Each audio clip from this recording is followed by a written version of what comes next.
সকালে রুটি কিংবা পরোটা অথবা দুপুরে ভাতের সাথে এই খাবারটি খেতে দারুণ লাগে। চলুন কিভাবে এই খাবারটি আপনি তৈরি করবেন তা শুরু করা যাক। আমি এখানে কিছু মুগ ডাল আর মসুর ডাল মিক্স করে নিয়েছি, এগুলো ধুয়ে নিয়েছি। এরপরে একটা কড়াইতে কিছু পরিমাণ পেঁয়াজ কুচি এবং রসুন কুচি দিয়ে দিয়েছি। আপনারা যতটুকু পরিমাণের মসুর ডাল কিংবা মুগ ডাল মিক্স করবেন সেই পরিমাণ অনুযায়ী পেঁয়াজ কুচি এবং রসুন কুচি দিয়ে দিবেন। এরপরে 1 চা চামচ হলুদ গুঁড়ো দিয়ে দিবেন। যারা হলুদের গন্ধ খুব একটা পছন্দ করেন না তারা একটু কম দিতে পারেন। আমি পরিমাণ মতো এখানে মরিচের গুঁড়ো দিয়ে দিয়েছি। যারা কাঁচা মরিচ খেতে খুব পছন্দ করেন তারা এখানে লাল গুঁড়ো মরিচটা একটু কম দিবেন। এরপরে পরিমাণ মতো লবণটা দিয়ে দিয়েছি। সব কিছু দেওয়ার পরে পরিমাণ মতো তেলটা দিয়ে দিব। সো আপনারাও তেলটা আপনাদের পরিমাণ মতো যতটুকু যেমন তেল খেতে পছন্দ করেন তেমন পরিমাণে তেল দিয়ে দিবেন। আমি এখানে আমার পরিমাণ মতো যতটুকু ডাল ছিল সেই অনুপাতেই এখানে সব কিছু দিয়ে দিয়েছি। সব মশলা দেওয়ার পরে অল্প আঁচে মশলাটি গরম করে নেবেন। খেয়াল রাখবেন মশলাটি যাতে পুড়ে না যায়। পুড়ে গেলে একটা পোড়া পোড়া গন্ধ আসে, যার কারণে খাবারটি খেতে তখন আর ভালো লাগে না।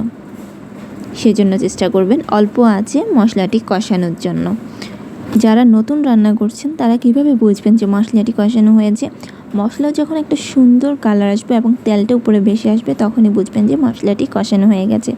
সো আমার মশলাটি কষানো হয়ে গেছে। এরপরে আমি ভিজিয়ে রাখা ধুয়ে রাখা যে ডালগুলো ছিল সেই ডালগুলো এখানে দিয়ে দিলাম।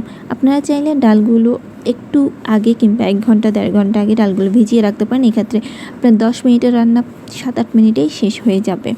তবে আমি এখানে ডালগুলো বেশিক্ষণ ভিজাইনি, জাস্ট অল্প একটু ভিজিয়ে ধুয়ে দেন আমি দিয়ে দিয়েছি। এরপরে মশলাতে ডালগুলো ভালোভাবে মিশিয়ে দিতে হবে যাতে প্রত্যেকটা ডালে মশলা লাগে এবং যে লবণটা দিয়েছি সেই লবণের স্বাদটা যাতে পাওয়া যায়।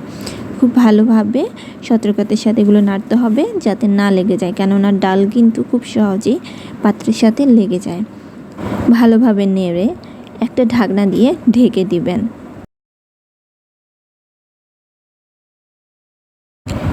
এই রেসিপিতে আমি আলাদা কোনো মশলা ইউজ করছি না, যে নর্মাল যে মশলাগুলো থাকে সেই মশলাগুলো আমি ইউজ করেছি। এরপরে ঢাকনাটা তুলে সামান্য পরিমাণে পানি দিয়ে দিয়েছি। এক্ষেত্রে হবে কি, আপনার যে ডালটা খুব তাড়াতাড়ি গলে যাবে বলতে নরম হয়ে যাবে। এখানে তো আমরা ডালটাকে বেশি গলাবো না, তাহলে খেতে ভালো লাগবে না।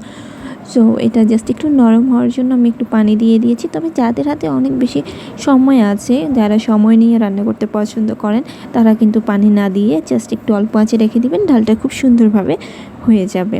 সো আমার হাতে খুব একটা সময় ছিল না, যার কারণে আমি একটু পানি দিয়ে দিয়েছি। দেখতেই পাচ্ছেন এটা রেডি হয়ে গেছে। বেশিক্ষণ না, 10 মিনিটও লাগেনি আমার এই রেসিপিটি তৈরি করতে। যাদের হাতে খুব সময় কম এবং অল্প সময়ের মধ্যে রেসিপি তৈরি করতে চান, খাবার টেবিলে পরিবেশন করতে চান, তারা এই রেসিপিটি ট্রাই করতে পারেন। চ্যানেলটি এখনই সাবস্ক্রাইব করে রাখুন নতুন নতুন সব রেসিপির আপডেট পাওয়ার জন্য। Thank you.